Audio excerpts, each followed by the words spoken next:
Un saludo a todos, su servidor José Miguel Vázquez López en esta sesión sincrónica de Derecho Ambiental.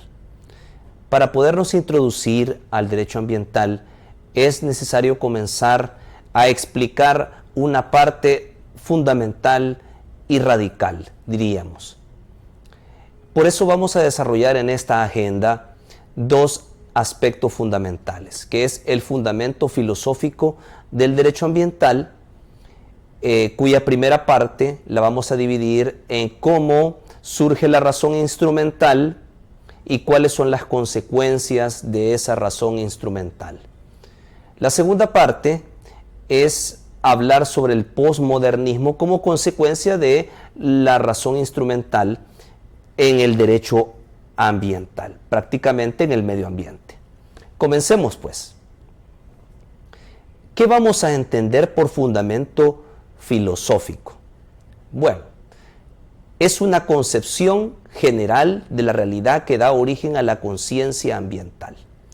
Es una visión panorámica, es una visión radical, es una visión general del por qué es que se crea el derecho ambiental. Y por eso también, en una segunda parte, se genera una explicación del contexto que desarrolla el problema ambiental. ¿Cuáles son aquellos sucesos que dan vida a primero el elemento medio ambiente y luego que explican el sentido del derecho ambiental? En este caso, la conservación, la protección del medio ambiente. Entonces vamos a entender como fundamento filosófico del derecho ambiental aquella gran corriente que explica por qué es necesario que exista el derecho ambiental. Vamos a decir algunas cosas para contextualizar. La primera cosa es que la filosofía se divide en 4 etapas: la parte antigua, la parte medieval, la parte moderna y la parte contemporánea. Vamos a fijar nuestra atención en la época moderna, porque en la época moderna surgen varias corrientes filosóficas, entre ellas el empirismo y el racionalismo, el positivismo, que están enraizadas con varios filósofos. Uno de ellos es Francis Bacon, que es el creador del método inductivo. La famosa expresión de Francis Bacon es que todo avance tecnológico debe ser del provecho industrial. Vemos ahí que el conocimiento científico debe estar al servicio del ser humano. Por ahí existen otros 2 grandes filósofos, como lo es John Locke y Immanuel Kant. John Locke, por un lado, habla acerca del tema de la teoría del conocimiento, de cómo entender la realidad, también abona al tema del conocimiento científico. Y Immanuel Kant, de alguna manera, dualiza la realidad en 2 partes, parte sensitiva y parte racional. Esto es importante porque de aquí a acá hay mucha dualidad y eso va a contribuir en el tema de la razón instrumental, que luego vamos a explicar qué es. Otro gran filósofo que nos contribuye es Descartes, con su método de la duda y con aquellas grandes reglas que le ayudan al conocimiento científico, como lo es primero la evidencia, el análisis, la síntesis y luego por sobre todo la comprobación. Ese elemento de la comprobación va a jugar mucho con Augusto Comte. Augusto Comte, creador del positivismo, de alguna manera expresa que el positivismo debe desplazar a la filosofía, porque el positivismo es la única ciencia que puede explicar la realidad. ¿Por qué?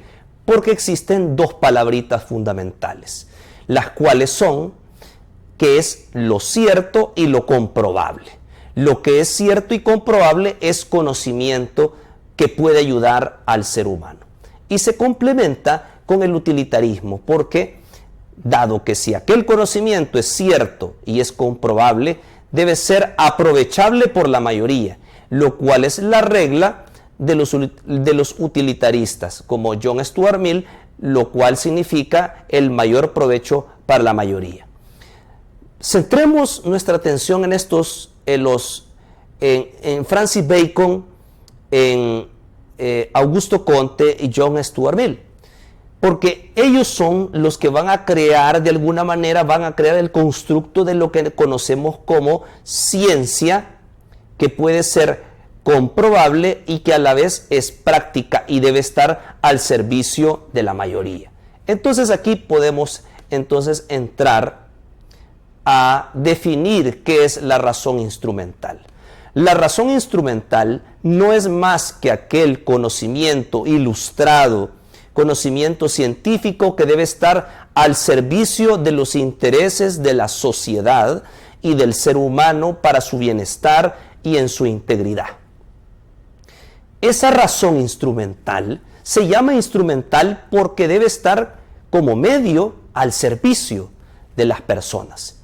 De hecho, una de las primeras cosas que logra la razón instrumental son los adelantos en la medicina. Porque el adelanto en la medicina lo que hace es prever enfermedades. Y lo que hace prever enfermedades nos hace ganar salud. Esto provoca una situación, un crecimiento demográfico exponencial planetario, lo cual va a demandar, entre más población hay, se van a demandar más recursos, porque las personas necesitan satisfacer necesidades, sobre todo porque estamos en un contexto de liberalismo, un capitalismo donde hay vendedores y hay consumidores. Si la gran mayoría ya es un consumidor de energía, porque la gran mayoría huye de las zonas rurales a las grandes urbes, donde se encuentra provisiones y donde se puede encontrar trabajo. Entonces, ahí hay un desgaste, un uso y abuso de los recursos naturales. Ahí hay un punto de quiebre. ¿Por qué hay un punto de quiebre? Porque aunque la razón instrumental, el conocimiento científico, nos ha vendido la idea, dicen los frankfurtianos, que nos da seguridad, nos da bienestar, nos da una mejor calidad de vida, lo cierto es que realmente el conocimiento científico y técnico lo que ha logrado es generar mayor inseguridad, mayor pobreza y una brecha de inequidades entre los seres humanos.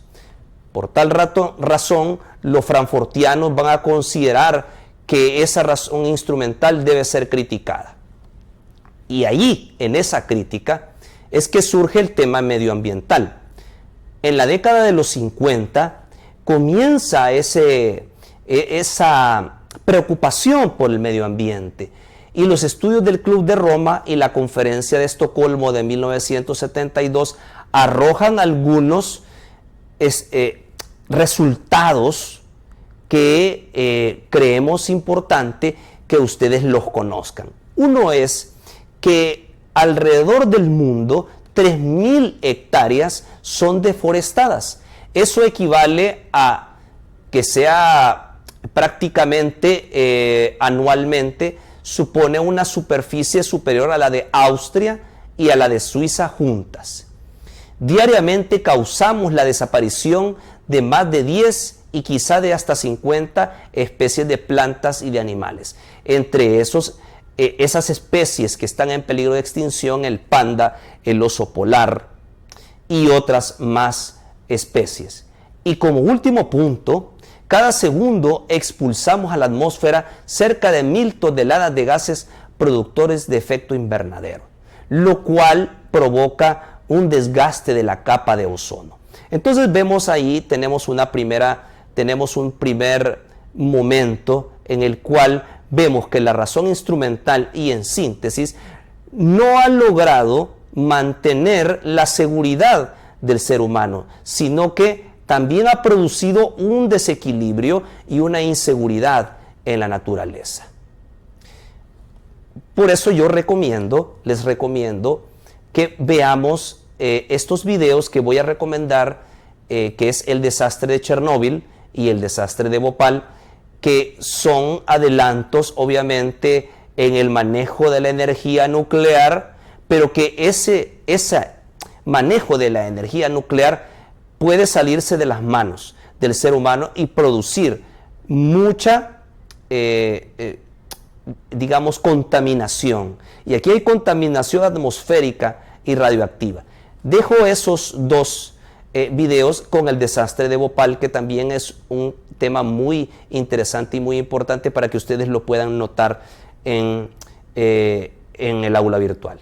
Hasta aquí el primer video de esta sesión sincrónica. Muchas gracias, nos vemos en la próxima.